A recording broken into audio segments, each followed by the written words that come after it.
আমি নিজে বলছি, আমার বুঝ হওয়ার পরে আমি কারো জন্য এতটা কাঁদি নাই। আমি আমার এই নওজোয়ান শহীদ শরীফ উসমান হাদি রাহিমাহুল্লাহ তাআলা, তার জন্য আমার চোখের পানি যেটুকু পড়েছে। আমার শায়েখ আল্লামা মুফতি মুশতাকুন নবী কাসিমি, আমি তাকে দেখছি বাচ্চার মতো অজরে কাঁদছে। একসাথে ভাত খাইতে বসছি, ভাতের থালার সামনে পর্যন্ত হুজুরে দেখছি কাঁদতেছে। কয় মাওলানা, আমি তো ছেলেটারে ভুলতে পারছি না। আজকে তোমরা দেখছো, সারা পৃথিবী দেখছে, একজন 33 বছর বয়সের যুবক। এই যুবক ইমানদার ছিল।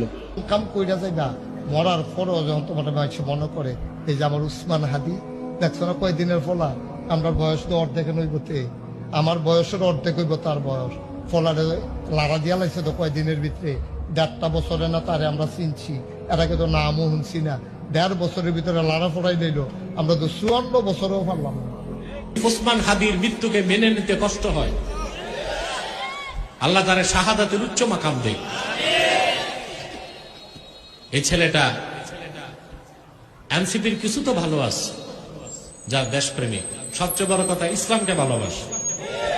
হায়ার মতো যারা টাকার পেছনে দৌড়াও, তাকায়া দেখ হাদি রাস্তা দিয়া হাঁটে, মানুষ এসে টাকা হাতে দিয়া দেয়।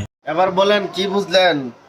যাদের দোয়া নেওয়ার জন্য লাইনে দাঁড়াই থাকা লাগে, আজকে তারা আমাদের শহীদ উসমান বিন হাদি ভাইয়ের জন্য বুক ভরে আল্লাহর কাছে দোয়া করতেছে।